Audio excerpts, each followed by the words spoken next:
Promise of playing Switch titles on the AYN Thor sounds like a dream. Dual OLED screens, compact clamshell size, capability of docking it and playing games on a TV just like you would with the original Switch. In a lot of ways, the AYN Thor does look like something that Nintendo would have created, so it makes sense for anyone that's out there that wants to play Switch titles on the Thor. But I kind of wanted to make this video because I wanted to give you a realistic, I wanted to give you a realistic expectation of what it's like playing Switch titles on the Thor and things that you're probably going to have to deal with, just so you're a little bit better informed if you're thinking about getting the Thor just to play Switch titles. I also want to preface this video by saying I do not endorse or encourage piracy of any kind. I just want to essentially walk through what it's like to play your legally obtained Switch titles on the Thor and what you can expect trying to get them running on the Eden emulator, which is primarily what I'm going to be talking about today. There's a lot of stuff that's in the settings of the Eden emulation app that, you know, I've messed with and I've seen improvements in certain areas, but I don't know what every single one of those settings does. Like, I won't pretend to know everything, okay? This is purely from a perspective of someone who is new to emulation, and I think in a lot of ways, that's going to be a lot of you that are going to be getting the AYN Thor. So yeah, just so you know, I'm not claiming to be an expert here, but I have been able to get a decent amount of these titles running well. And so I don't think it's necessarily the hardest thing in the world, but I do want to set the expectation for you that it is going to take some work to get some of these running. So anyways, but it's important to note that there are some things that just won't run no matter what you do. Yeah. Number one, if you haven't done this already, you probably have if you watched any setup guide, is install Obtainium. Some of the apps in here that you'll need obviously are the Eden emulator. You don't have to get it through Obtainium, but it's right there, ready to go. And then another app that I would recommend, why is it loading? It's so strange. Another app that I'd recommend is EmuReady Lite. This app is amazing, especially when you're trying to troubleshoot a lot of games. EmuReady is a website that I think most of us use to check game compatibility and to essentially troubleshoot a lot of settings when it comes to trying to get certain games to even launch. And what I'll typically do is I'll have EmuReady Lite on this bottom screen while I'm trying to troubleshoot certain games on the top screen. You know, it sounds kind of small, but it's honestly really helpful. If you've already set up Eden and you've already managed your game folders, okay, and you've imported your specific game folder and it's not populating all of your games or some of your games in here, it's probably for one reason. The main thing that you're going to want to check and get the latest firmware and prod keys, especially if you're playing newer titles. No, I won't talk about where you can get the firmware and prod keys. I just can't talk about that. But also, if you're not seeing a certain title pop up on here and you do have updated firmware keys, you might have either a corrupted game file or you could have a update file instead of the actual game source. Okay, so let's just assume that you can see your game that you want to launch. Once everything's imported, I just try out certain games just off rip without any settings adjusted. And so some popular games that I know work with very minimal changes done to them were things like Hollow Knight and Hollow Knight Silksong. They both run great. Celeste runs really well. Blasphemous 2 runs really well. These are all side-scrolling games. Cuphead runs really well. Even Firewatch ran well just off the rip. But games like Kirby and the Forgotten Land, Little Nightmares, Plumber Kart 8 Deluxe, this one took a lot of fiddling with. Metroid Dread runs well right off the top without many modifications, essentially. So we'll just launch Hollow Knight Silksong, for example. Okay. So right off the bat, you'll see that we are immediately getting a solid 60 FPS. And I think for the most part, a lot of these side-scrolling games are going to be very easy for the Thor and the Eden emulator to run. Oh, didn't even see that. Which is not surprising, but I can't say that this will always happen for all of these kind of games. They're obviously a little bit less intense than some other titles that we'll probably try and run. But, you know, Sometimes it's not really like a intensity kind of conflict with the Eden emulator and the game. Sometimes it's just compatibility, I think. But thankfully, things like Hollow Knight, Silksong on the Eden emulator work really well. And yeah, so you know, we haven't been doing anything super intense, and this is the very beginning of the game. As you'll see for, honestly, most of the titles I will be testing, they're going to be the very beginning of the game because I've been doing a lot more testing than I have been playing, if I am honest, but that's going to change in the next week. So yeah, this is Hollow Knight Silksong. Works great, as expected. Not really much we had to change graphics-wise. Same thing could be said for Hollow Knight, Celeste, Blasphemous 2. Let's talk about some of the games that gave me a little bit of trouble and just how I go about troubleshooting some of this. So, for example, Bayonetta 3 was giving me a lot of issues with trying to launch. And so in this case, what I would do first is if it's not launching or I'm having any issues with it, is search up on Game Hub. And on Game Hub, you'll see there's usually two options. So we've got Bayonetta 3 for the Switch and then Bayonetta, this might be a special edition. Yeah, Trinity Masquerade Edition.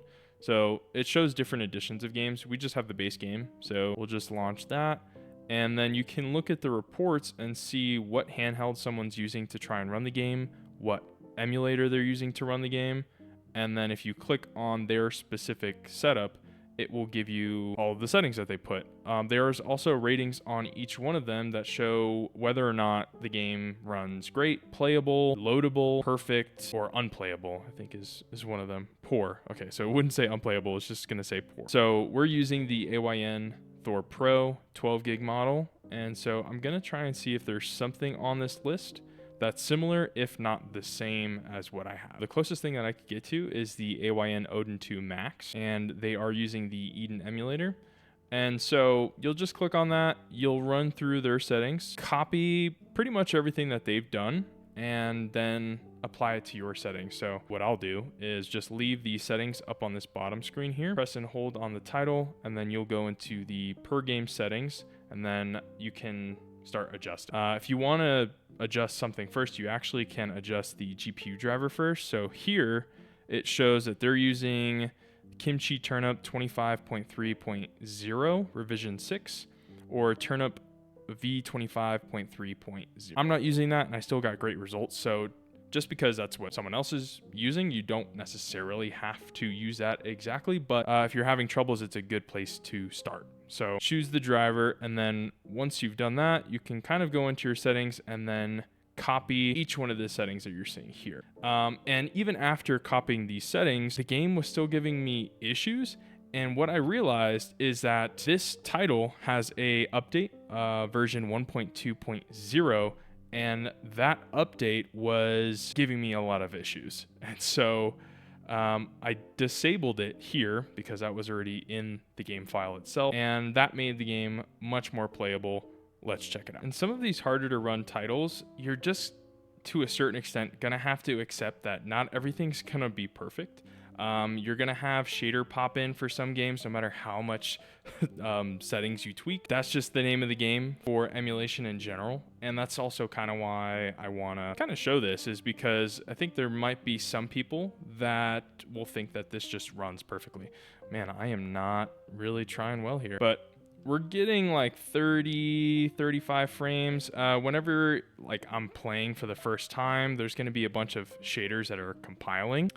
Even if I have asynchronous shaders enabled, which is usually the thing that fixes this issue. Again, do not judge my gameplay, but this is kind of nice to see because this is in combat, and so this is what you can really expect frame rate wise, and seems honestly pretty chaotic. So this is by no means like easy, but something that I will notice is for other games is that you can get to a point where maybe you're playing like I'm playing right now, but we'll load up on a boss level, and in the boss level, the game could crash. But so far, this looks pretty good. Cutscenes are playing well, like a solid 30 FPS, no texture or like pop-in issues or anything like that. Okay, and considering that there was one point I just couldn't get this game to load at all, I will take it. Sometimes it could be something as simple as just an update that's enabled that you need to disable, or sometimes you need to get an update for the title to actually make it work. Okay, one of those titles for me was Plumber Kart 8 Deluxe. Okay, for me, you'll see that I have 3 things loaded up here. Number 1 is DLC, and then we have 2 update files. On update 3.0.4, game runs perfectly with the settings that I have currently. With update 2.3.0, it ran, but I was getting a lot of stuttering and shader cache. And so just in case you're curious, we'll just go through some of the settings that I have enabled. Surprisingly, I'm able to play with dock mode on this. CPU overclock I've set to fast. Synchronized core speed is on. For graphics, we got VSync on. Window adapting filter is default.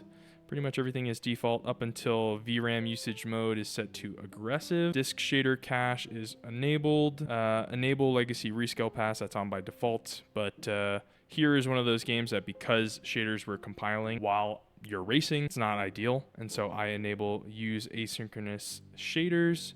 And then these 2 settings here I change when I notice there's a lot of things happening in the game and there's a lot of either slowdown or compiling shaders. And that's using extended dynamic state 3 and vertex input dynamic state. This usually helps, not all the time, but sometimes it can help if your title is running a little bit slow, like if you're getting 50% slowdown speed, or if the game keeps getting interrupted because of caching shaders. For debug, we've set the CPU backend to NCE, which is the same, and then CPU accuracy is unsafe. Okay? So with that, this runs really well. So before I had the update installed, this is the exact spot in which shaders would be caching a lot. And occasionally they still will happen. It's not like it's not going to happen anymore, but with the current update 3.0.4, everything runs really smooth. And so that's something that I kind of want to emphasize for anyone that's out there that might be confused to why they have set certain settings, right, that someone claims to have worked, but yet they're getting terrible performance. But here we're playing at a locked 60, which is pretty great. This was one of the titles that was really kind of puzzling me, is because I have the Wii U version installed on CEMU, and that runs really well, but just the Eden version of the game, or sorry, the Switch version of the game just would not run well no matter what. But I found through Reddit, which Reddit will be your best friend, I'm gonna be honest with you. If this is what you're looking to do with the Thor, you're probably gonna have to spend a lot of time when certain titles don't run well for you, digging through forums. I think we just cheated death right there. Nuh-uh. Okay, sweet, we still won. Anyways, that is Plumber Kart 8 Deluxe. But another instance in where, you know, having a certain update and having the correct settings still doesn't result in a very enjoyable experience for me was Link's Awakening. What ended up making this work definitively in a playable state was adding add-ons, okay? So you'll see here, we've got the update disabled. That was important because with it enabled, the game was giving me a lot of issues, okay? But you'll also see 2 things here. So we have a 60 FPS mod installed and then a deblur mod. Things like Link's Awakening and Echoes of Wisdom, they have a depth of field blur issue when trying to launch the game, and so you have to install mods to disable them and get rid of them. And something like Link's Awakening is locked at 30 FPS on the original Switch, so you can get up to 60 FPS, sort of, it fluctuates, by installing another mod. How do you go about getting these mods? I'll show you now. What I'll do is just type in game banana. So in this case, we want to get rid of the deblur effect and we want to up the frame rate in the game. So we'll just search up 60 FPS first. So we'll just search up 60 FPS Link's Awakening. Okay. And usually, if there is a mod for that specific title, you can just click on the game banana link and you'll scroll down and you'll see it's right there. So stable 60 FPS zip. You'll download that and then unzip it. I usually just unzip everything via Solid Explorer. There's just an easy way to unzip. You just press and hold, and then, hold on. If it's a zip file, you can just press and hold, and then you can just click extract, and it'll extract that file. Once that file is extracted, you can then go back into the Eden emulator, and you can install it. So when you click install in the bottom right corner, there's updates and DLC, and then there's mods and cheats. Because these are mods, you would click mods, and click OK. And you want to select the folder in which there's an EXEFS file or ROMFS file, if I'm not mistaken. In this case, I think it was the UltraCam. That's what this is. You click UltraCam until it shows both of those modifications there. You click Use Folder, and then when you back out, it'll go and import those things. Just so you can see what this title looks like with these disabled, we'll go ahead and disable them. So immediately we have this blur issue, this depth of field blur issue, and we're getting around 27 FPS instead of the 60 that we obviously want. So this is not ideal. This is not playable in my opinion. I mean, I guess you could play it like this, but it definitely wouldn't be enjoyable. Whenever you're starting up any title, it's important to note that shaders are always gonna start building and caching whenever you get in a new game, or it's a new area of the game, and sometimes even in intense, scenarios for combat, and that's partly what makes, Eden emulation not perfect. It's not a one-to-one perfect solution for every title. You can get a lot of it working pretty well, but it's just, it's not perfect. But as you can tell, with those mods enabled, we are hitting around 51, 55, 56 FPS on average, and obviously we do not have the blur issue anymore. So yeah, if you're looking to play things like Tears of the Kingdom, it is playable, but it does dip down in frame rate quite often, and you will often get these weird black boxes that pop up when textures are popping up as you're playing. Like right there, you can see perfect example. And so the game is playable, and the frame rate is not the greatest, but playable. But if you're able to, withstand just random graphical glitches or texture pop in or slowdowns and stuff like that, but it's definitely not it's not, I think, how you're intended to experience a game like this. Games like Prince of Persia work very well and have very minimal glitches or slowdown or anything like that. For the most part, we are getting 60 FPS on average. This is where we start getting to territory where there's just certain titles that just give you an issue no matter what. For example, Grid Autosport. The game runs fine, but as you can tell, the intro or the intro cutscene, there's just no amount of tweaking that I've been able to do to get rid of this. But then this loads like fine, so it's bizarre. So you're able to see the main menu just fine. So if we go to Quick Race, so you'll see this is loading just fine. No issues, but we're then gonna have these graphical issues that pop up, and it's pretty bad because honestly this is a pretty cool game. This wasn't this bad before actually, so yeah, this is another title that it's runnable. You can definitely load the game, you can play the game, but is it playable? I don't know. That's for you to decide, but I don't really see myself being able to play something like this. Like, ooh, you know what? Wouldn't matter anyways, because I'm not very good at it anyways. And I probably could mess around with settings more and more to try and get this to go away, but so far I have been unsuccessful. Let's try Bioshock Infinite. Yeah, so this loaded to the point where we've gotten to the actual logo. That wasn't happening before, but you can kind of see just right off the bat, we're getting some texture pop-in issues, kind of like we were on our last title, Grid Autosport. So pretty much every time I've launched this game, I almost kind of stay still when getting into whatever area that you're starting in, because you need to let a lot of these shaders cache, and if you don't, it's more unpleasant. So sometimes I just rather wait. And as you can tell, we're getting a lot of texture pop in here. Eventually it does subside a little bit, as you can tell. It's like slowly but surely it's starting to subside, but it's still there. And we are getting quite low frame rate at 26, 25 frames per second. Like, not ideal. When you get in smaller areas that aren't as open, it's not as bad, but you let me know, is this playable? And so I wouldn't really consider this like the best. I guess you could still play it. Yeah, the minute things start popping off too, the frame rate dips below 30, which is already kind of low. But here's the thing. While this doesn't work amazing right here in the Eden emulator app, this is a third-party title, so you do not have to play this only in the Eden app. You can also play this just via Steam. So if you have this game on Steam, you can try to run it via Game Native, and honestly that might run a little bit better. But just so you're able to kind of get an idea, when it comes to third-party titles like Bioshock Infinite that reported to the Switch, this is what you can kind of expect, even when tweaking the settings to hell. Echoes of Wisdom is another title that's kind of similar to Link's Awakening in that I had to enable some modifications to be able to get increased frame rate and the depth of field blur essentially erased. So for Echoes of Wisdom, we did just clear the cache, and sometimes that will result in shaders just being cached as you play the game like they are here.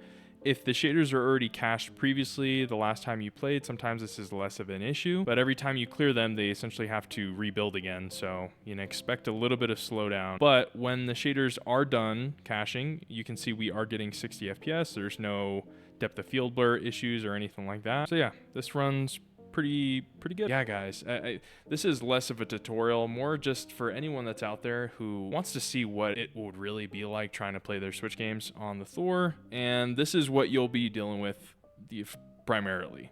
Tweaking settings on a per game basis. And so my recommendation for you is that if you're looking to play a certain title, I would just focus on one thing at a time, because it can be quite overwhelming if you're going to tweak settings for everything that's in your library all at once.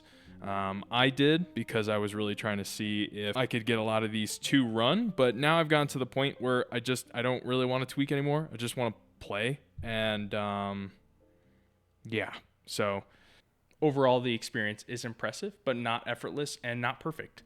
But it is still cool. So if you enjoyed this video and found it helpful or useful, leave a like and subscribe. We are almost at 2,000 subscribers. So thank you so much for that. I'm super grateful. I'm very excited to see what the future of this channel could be. And yeah, so talk to you next time. Have a great day, and bye.